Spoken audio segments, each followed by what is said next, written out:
All right, here we are, ready to go. We're on the clock. I'm trying to go over this reproductive stuff. I don't know if we'll get through all of it today. The part last time was all about effectively that endocrine arc that's so important. And I don't know that there are some things here that we have seen on the questions for the MCAT, both on practice tests and a lot of the review books, that I think is probably relevant, and I'll try to comment on those when we come by them. And again, the reason I like to do this is we really don't get to it. And then there's a few little nuggets on growth and development. And those are the chapters we do in physiology at the very, really the end of the term more than anything else. So I use this little, whatever it is, as a guide, as best as I can see it, that's here. And so, okay, so as you can see, first note, well, as we look endocrine-wise, remember that these are protein-based or peptide-based. The FSH, the LH, when we talk about HCG, human chorionic gonadotropin, and inhibin, they're peptides. Everything else, obviously, as you probably know, estrogen, progesterone, testosterone, those are all obviously steroid-based hormones that are there.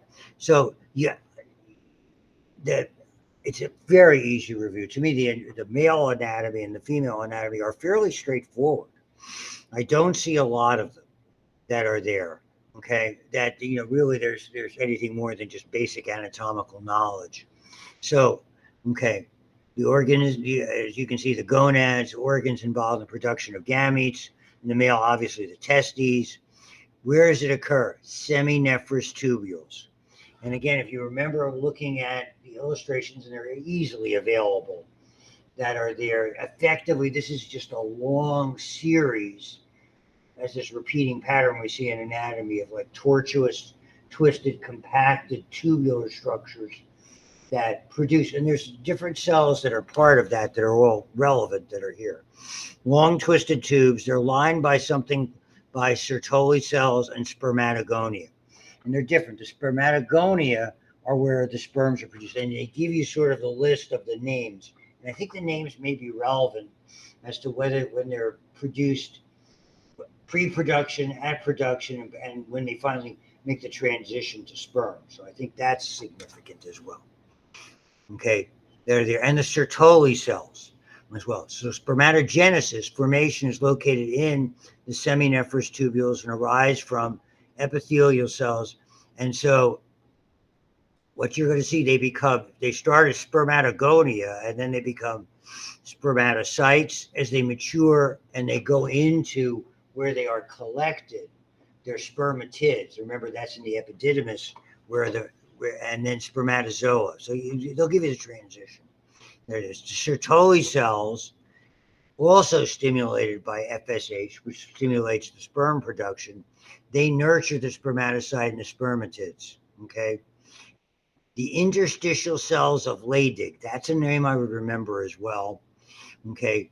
So Leydig cells, we used to call them the interstitial cells of Leydig, between those tubules, they are the ones responsible for releasing testosterone in response to luteinizing hormones. So those are the two big players. FSH, about sperm production. LH is about the testosterone in the female. You'll see it differs accordingly, of course.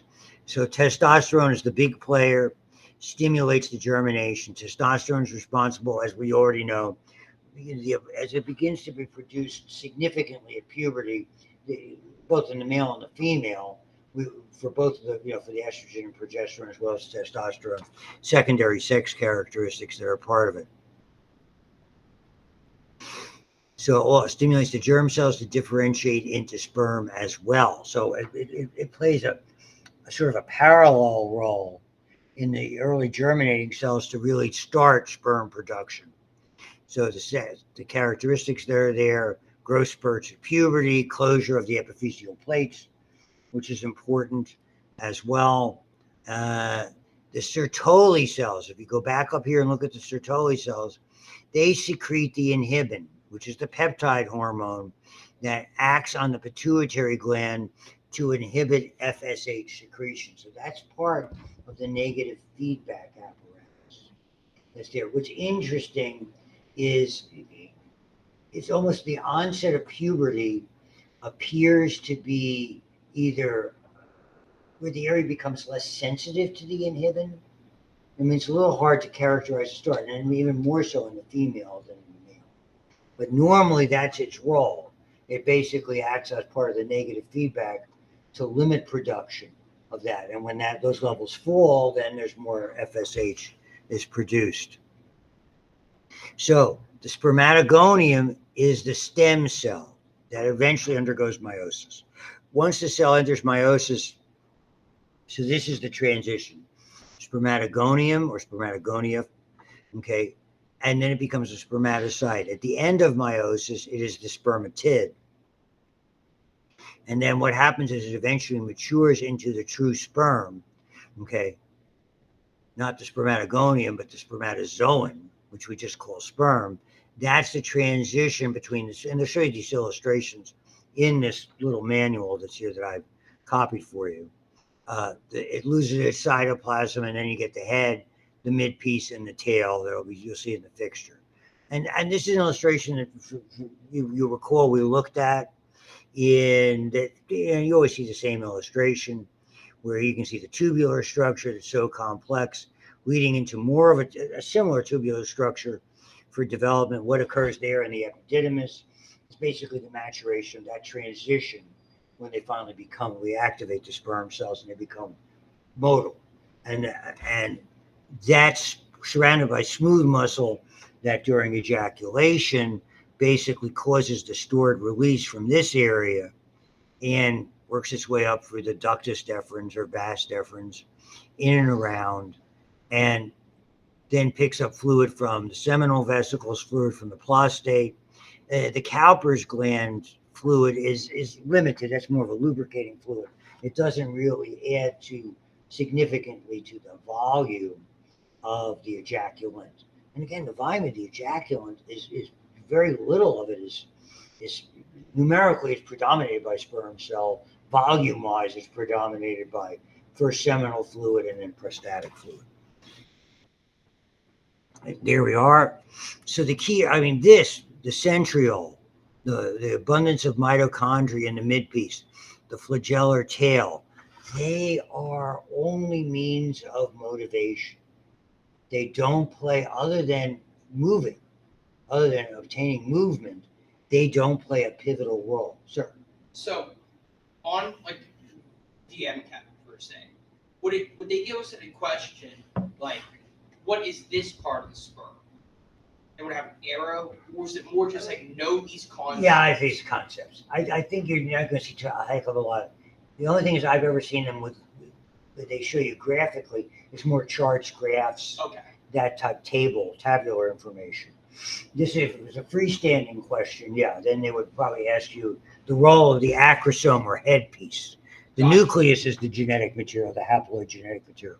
The acrosome has the enzymes that are necessary for achieves a couple of things. It's an accumulation of the acrosomal enzymes that break down a sufficient amount of this external barrier on the egg to facilitate one particular sperm. It takes an abundance of hundreds of them for one to, and once one penetrates and it starts the process, then it generates effectively, theoretically at least. I mean, there's some exceptions where it doesn't quickly enough.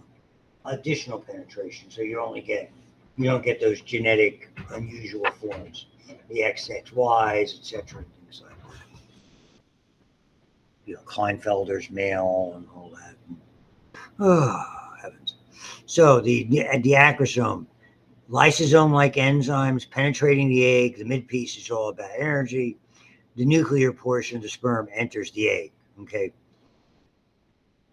So upon ejaculation, is propelled through the vas deferens out to urethra, out of the penis. Semen is a complete mixture of the vast numbers, the millions of the individual sperm cells, okay, that are there, plus the associated fluids, which play more of a role in nutrition And fructose, again, is the key nutrient for sperm cells that are there, as opposed to glucose in so many other systems.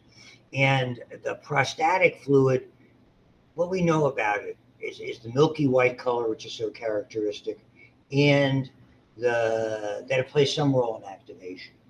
The seminal fluid is the part that has the ultraviolet fluorescence, which is, like a crime scene identification, things along those lines, in a forensic sense. So what happens, it's fluid from the vesicles, the prostate, bulbourethral glands. They become activated for fertilization in a process called capacitation.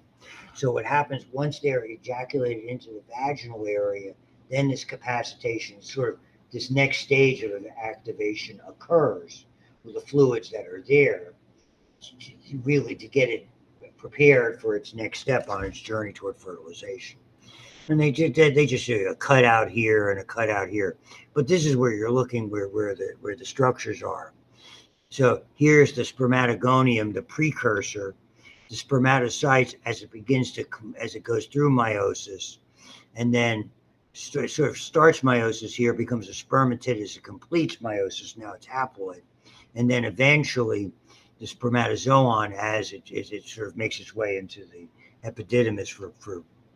And that's really what it's about.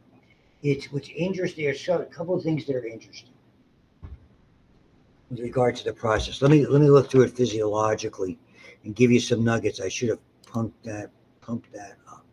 So you'll find those repro A and repro B on the physiology things. Why am I? Is that the right one? That's A. Yeah. So A is male and B is female. Make me look good. To me, a female is more interesting in that, with regard to the complexity of what goes on. It really is the same. You're seeing the same kind of illustrations that are there. And you remember some of these from when we did this in anatomy. I just want to scroll down to. I could have done that more easily if I did the other way, couldn't I? Losing my touch.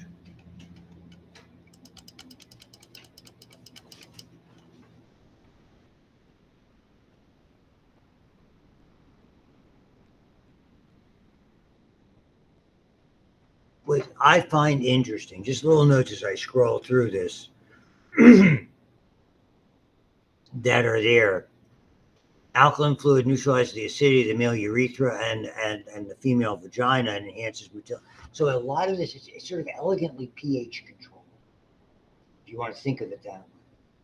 So it's interesting how the timing in the female, as we begin to see the blockade of the mucus becomes less integral and more stringy, around the time of ovulation. So there's a lot of little events that make these things possible that are there. It's just, again, you guys all have it before. So my context with that is it's not about when it works, when it don't work.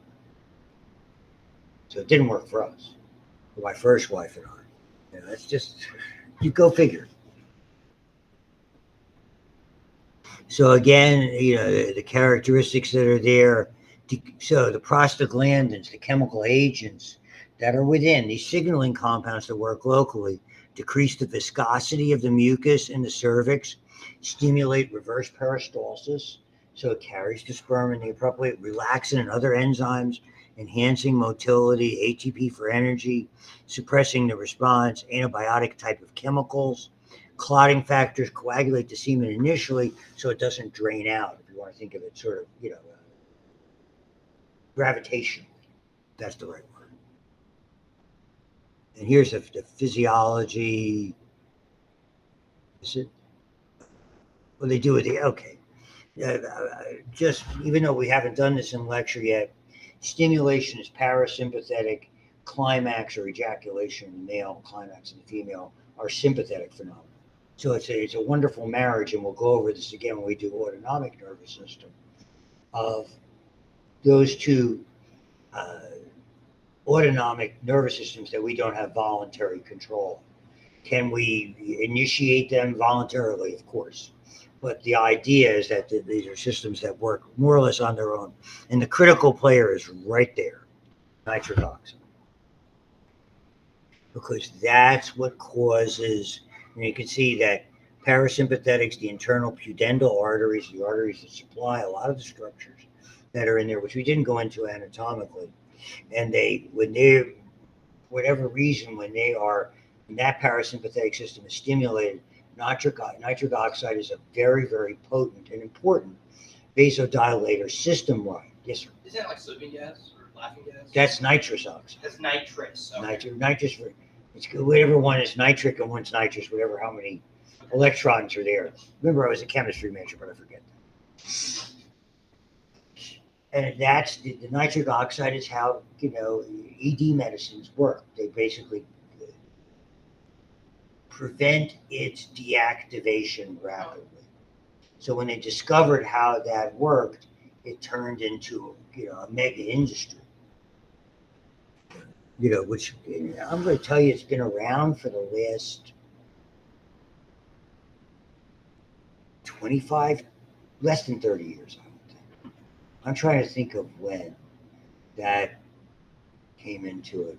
And I think it was Pfizer that was the ones that, they were the ones who, Viagra was one of the early billion-dollar drugs for Pfizer. I always tell the story. Pfizer dedicated in 1941, dedicated all of its workings to making penicillin to support the war effort. They're from Brooklyn, New York, is where the company was. Their main offices were located. And then the reward they got from doing that to help the war effort, as a lot of companies did, not just Pfizer, was they got the Z-Pak and Viagra. So they were rewarded. So and most people tell you they're the largest pharmaceutical company. Years ago, before I started to teach and I stopped practice, I was going to go into the private sector and do that. There's something they call a medical science liaison, which is like a doctor who went and talked to other doctors about, basically samples. I think I was too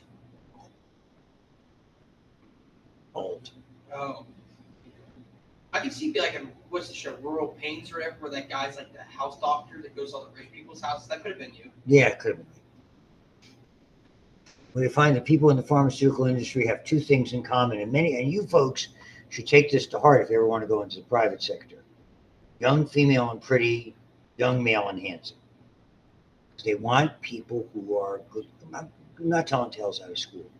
That's always been who they've hired for a long time. Back, maybe it's a little different today because there's so much, they don't want to categorize people.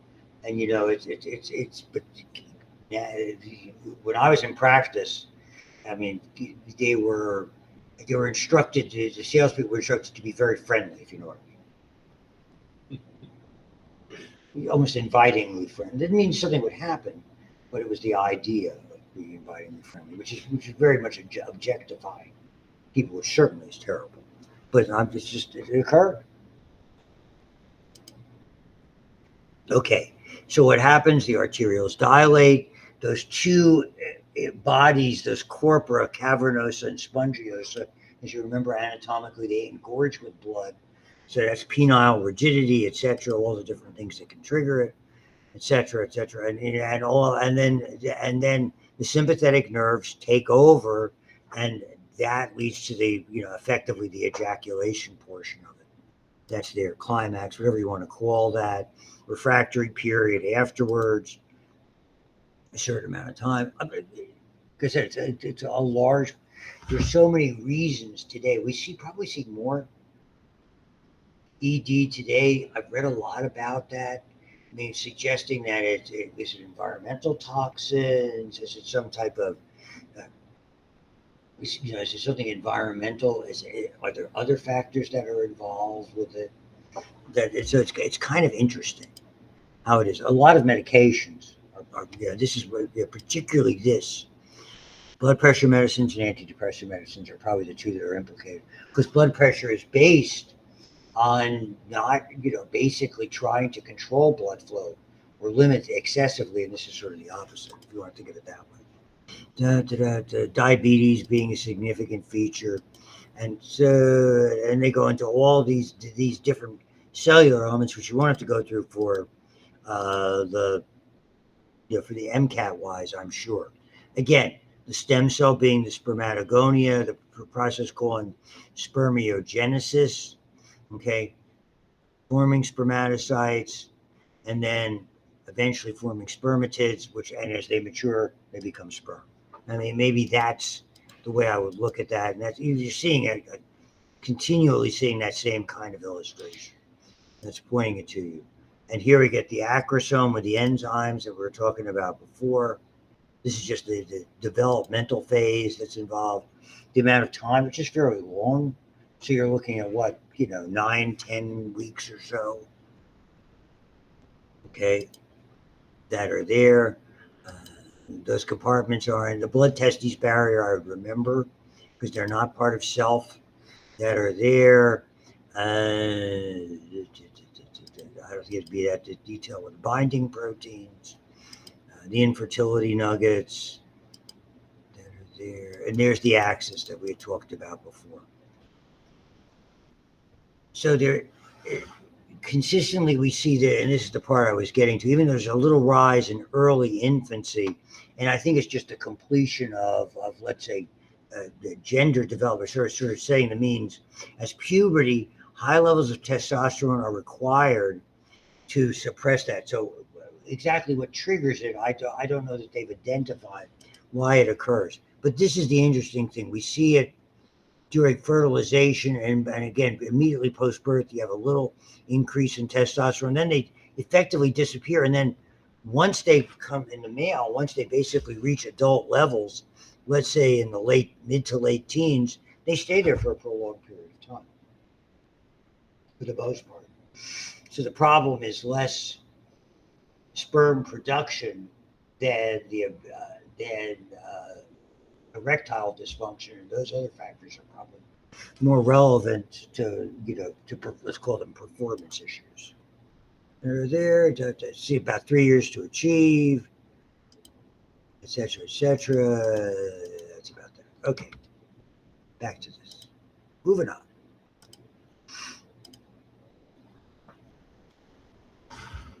The distinction is it's harder physiologically to understand that there are effectively, if you wanted to balance out, there are two things going on.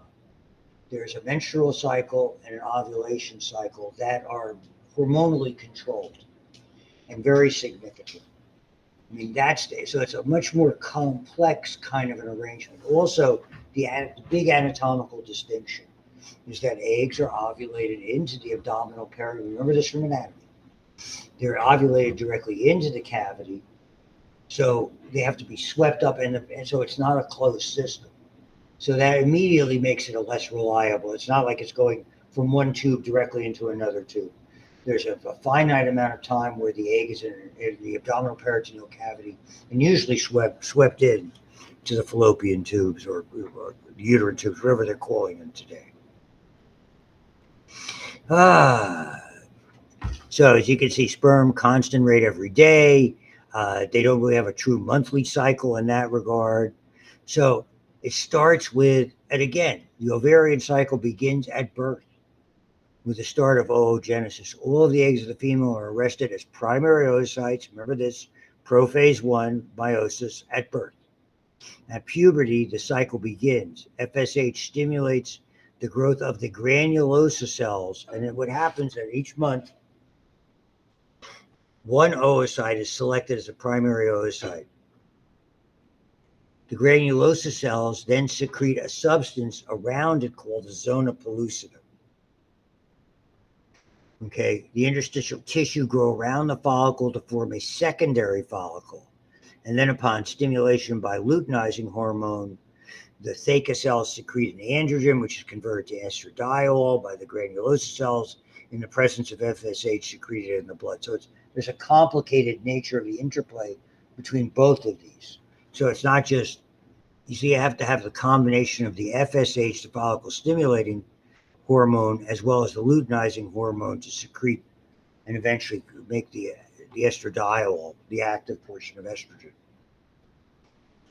As that follicle grows and that outer pellucida, okay, the outer portion of that cell exerts a pressure on the ovary and eventually at ovulation causes that to effectively extrude or erupt out of the ovary that's there.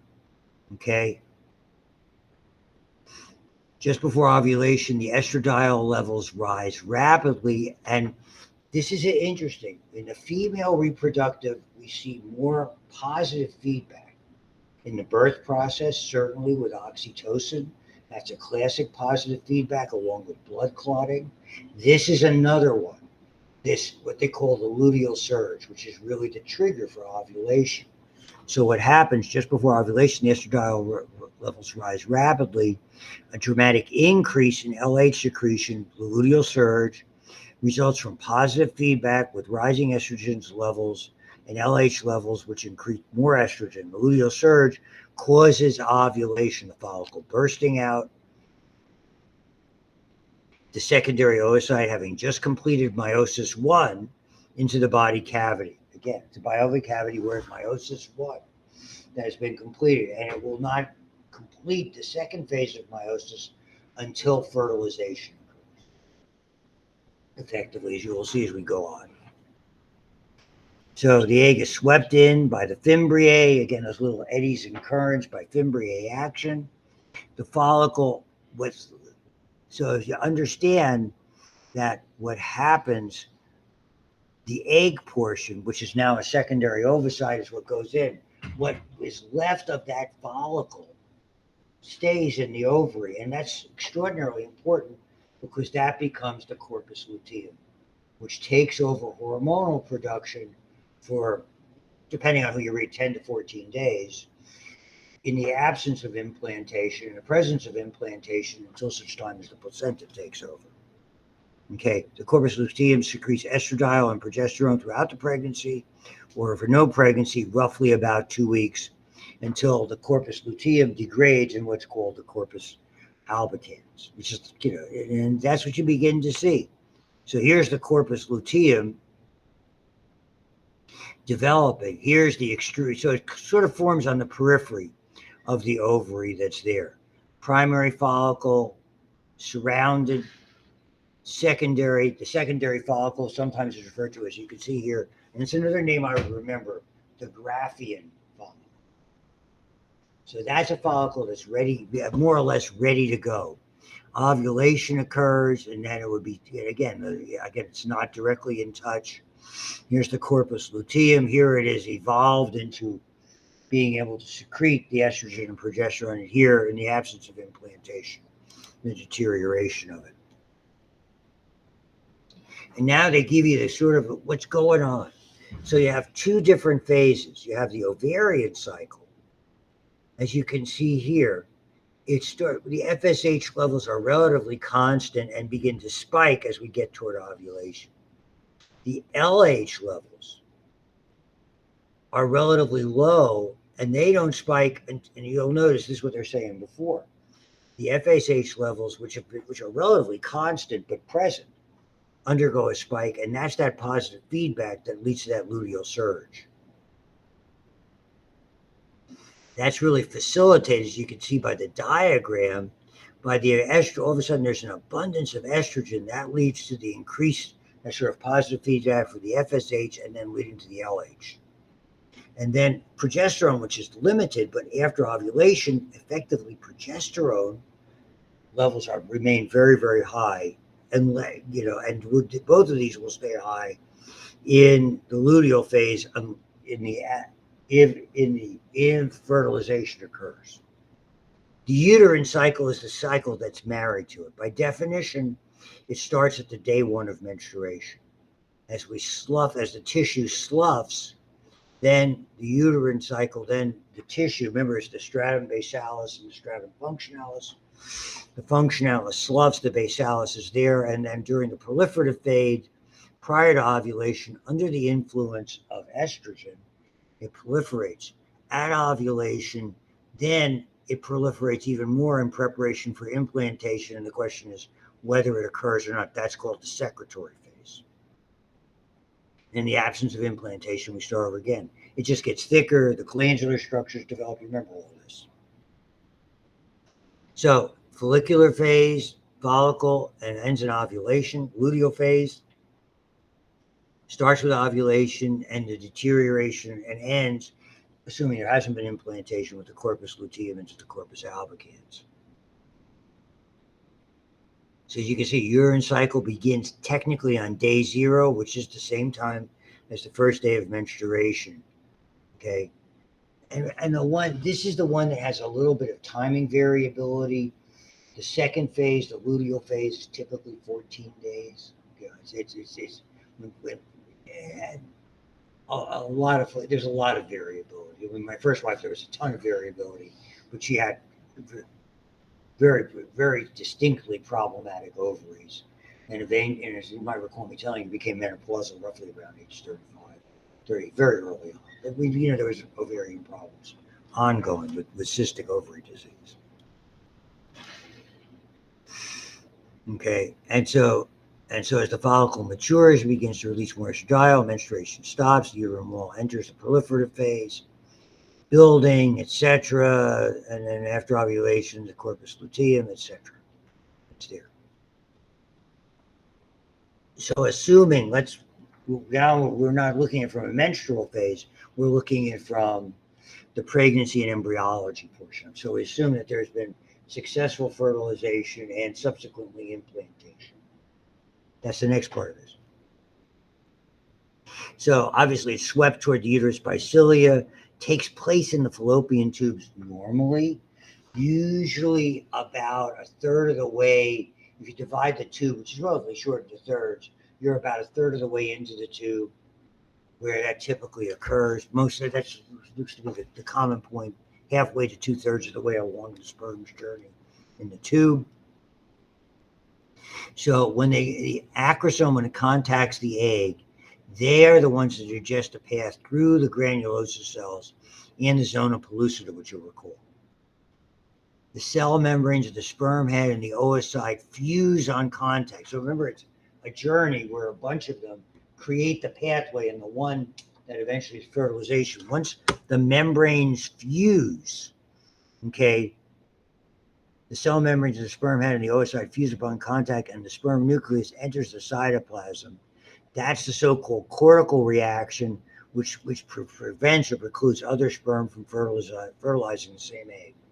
Now the oocyte goes through its second division to become an ovum. Second polar body is released. Fertilization then occurs as the nuclei join. Once there's fertilization, now everybody knows we have a zygote, and then in the fallopian tube, and then it begins to go through. Now we're through with meiosis, we're into mitosis. Zygote, when it gets to 16 or more, so after the first roughly 4 divisions, it's called a morula. M-O-R-U-L-A. Morula or morula, however you want to pronounce it. Does not grow during cleavage. The first 8 cells are equivalent in size and shape, and it's they call totipotent or pluripotential, meaning they can form almost into anything, theoretically into another organism. Maybe that's one area where we sometimes will see separate identical twins. That may be one of the reasons for it. Any one of those 8 cells could produce a complete individual. They divide for 4 days, now at this point, they form this hollow ball that has filled with fluid and the cell mass on one side. That is a blastocyst. So the term is morula with 16 cells or more. And then the next one is that ball, and that hollow ball, the blastocyst or blastosphere, I've seen that. Okay, that's significant because we see an accumulation of cells on one side. That's the side where it implants into the uterine wall, and it's that accumulation of cells that eventually forms the baby. Okay, it lodges in the uterus, implants about 7th day after fertilization. The outer cells implant, fuse uterine tissue, and eventually will form the placenta. That mass of cells will become the embryo. The inner cell mass is stem cells. And again, when they talk about pluripotent, depending on the position of the mass, etc. And we'll get to that in a second. That's the whole, they look for that, those kinds of cells that have sort of, again, in modern science, I think I told you the anecdote about my granddaughter, right? You're not, yes? I believe so, yeah. Yeah, well, they had harvested her cord blood, and then at Duke, they had, now I will have to, it's probably been a year. I think it was during the summer, it'll be a year. At least when I've been impressed by her development. I know it's a very expensive process. God bless my son's in-laws, my daughter-in-law's mom and dad, who were willing to foot that bill because we didn't have that money. But so I'm hopeful those kinds of things. I really am, for all the stuff that's gone on. Let's see. Yeah, and an implantation, it's pregnant. Okay, makes sense to me. And here you can see that's where that sort of accumulation of cells on one side. Eventually, the fluid develops in there. We become the amniotic fluid. I have a wonderful chapter that is on here in your resources here. That is a development chapter from another textbook that's there, and we go over it because it deals not just with birth and development from a standpoint, but also goes into the part I don't like to do, the senescence part, aging, which I don't like to do. Just saying. So, what? Another one of those little freestanding questions. Everybody should know this. Placenta, as soon as there's implantation, a peptide hormone that plays a pivotal role called HCG, human chorionic gonadotropin. Generation of the corpus luteum maintains the secretion of estrogen and progesterone. So the HCG plays a role in maintaining the corpus luteum. And the blood and urine of the mother is the first outward sign of pregnancy. The placenta reaches full development by the end of the first trimester and effectively takes over for the corpus luteum. So the HCG is the chemical that we use for early pregnancy detection. And that's an extraordinarily reliable test. Don't you be nodding your... Trust me, I'm not having no kids. I'm good. I don't want those. You're terrible. They ooze. They what? They ooze. I hear you. For like the first 2 years. God. Saving my money. I'm traveling. It's gonna hit you. I used to say it. At 25. Your old baby. Ancient to 25. I'm telling you. My wife, I've told you, 5. Had 2 other pregnancies, 7 pregnancies. 1 stillbirth, very sad. And 1, miscarriage earlier on. Go figure. That's why we have a big house. Okay. Passes the 8 cell stage. Now we begin to get the changes. The blastocyst, placenta process, cells become committed to a development. They call that determination. Give rise to a particular tissue. The end of development, specialized in that. And so determination is what line it's going to be, and differentiation is the process of reaching a level of maturity. So inherently, we've talked about this, lining cells are inherently relatively undifferentiated. They reproduce rapidly, where skeletal muscle and nerve cells, highly differentiated, they no longer reproduce. So that's, of course, an important nugget that's there. Complex series of intracellular events, gene regulation, Differentiating cells do not lose the genetic material associated with the features of other types of cells. Okay. So there's a variety of regulatory factors. I don't think they'll go into all of that. Not all cells in an adult organism are terminally differentiated. And so you can see that. The lining cells, not just skin, but skin, liver, blood cells continue to have. So we have, again, multi-potential. In blood, we're going to go over that because we have basically one cell line that can become white cells, red cells, and platelets that effectively function throughout our lifetime. The liver is highly, highly reproductive. So it's typically the same type of cells. Okay, skin and liver, obviously, the lining cells there are highly reproductive. The gastrula, it's another term, occurs in the third week after fertilization. The first cell movements occur such as cells begin to slowly move about the embryo. So you see something, and we'll look at this when we look at it more. It's called the primitive streak, which is analogous to a blastospore in aquatic vertebrates. So they begin to migrate. And now you get those three layers.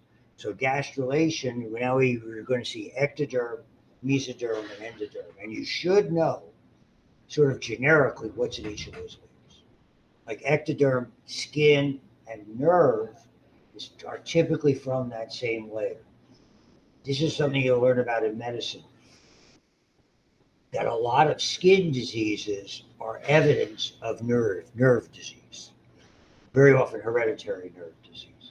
And my first wife had the most famous one of all of those called neurofibromatosis, okay, or von Recklinghausen's disease. And it's the same disease that was put together in the movie The Elephant Man, that was made so famous because of her presentation was certain kinds of skin lesions. She had strawberry nevi, but most importantly, she had what was called cafe au lait spots. So, and they typically increase in number and around the time of puberty, and very often are concentrated in the abdominal inguinal area. So, and she had these, any number of these that were there, and it's very, so it's one of those things that give away. There's another disease called tuberous sclerosis, which is typically associated with some type of what they used to call, it's not a politically correct term anymore, retardation, but mental impairment. Okay, so those are all little parts of this that kind of go on. So you get a lot of that stuff that's there. Okay, and so we'll go through all those. So here, epidermis of skin, nervous system, sense organs, ectoderm.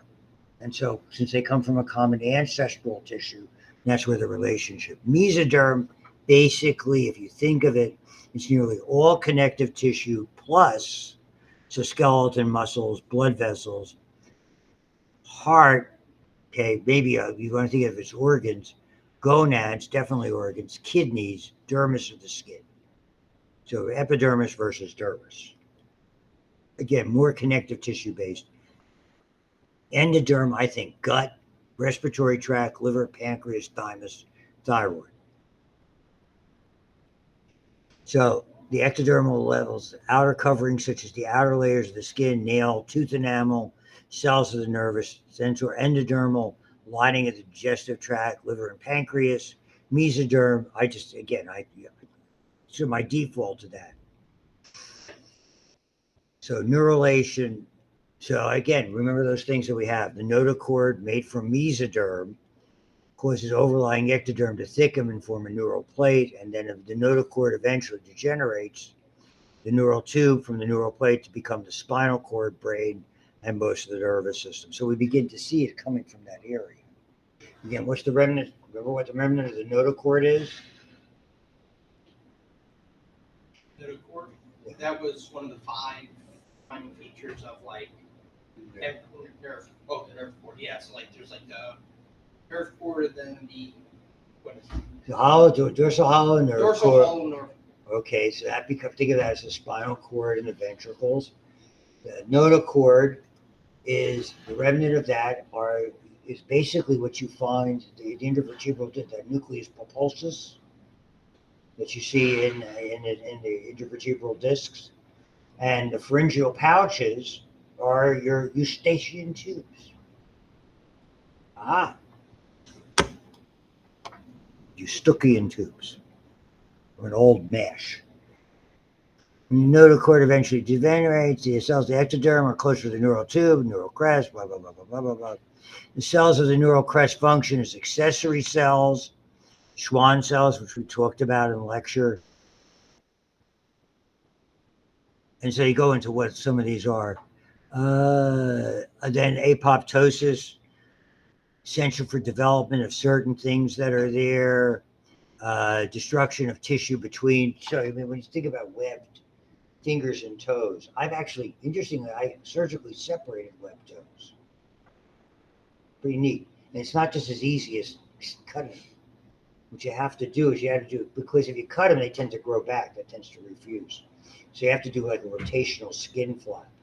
You take a flap of skin from the bottom of one and roll it up, and from the top of one and roll it down. So you actually have skin opposing skin, sort of like this, flip flopping.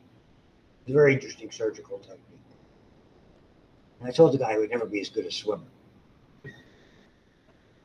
I did. I didn't know why, because it's not physically, it was cosmetic. And the guy he said I can't wear sandals because I feel everybody's looking at my toes. Nobody's looking at his toes. If you're on the beach, you're not looking at his toes, if you know what I mean. I get what you're saying. That's why I'm very careful at the beach. I always have binoculars.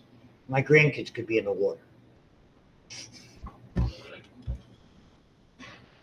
Well, that would be honestly, so they're just cosmetic. That surgery's cosmetic. And then apoptosis, essentially regulated protein activity, senescence, getting older. And the rest of the stuff is pretty straightforward. I don't think there's a whole lot left in that. I mean, you can read that as well as I can read it to you. Yeah, tell me about it. So I feel in the morning. All right, that's enough for today. I don't know. I think you're going to be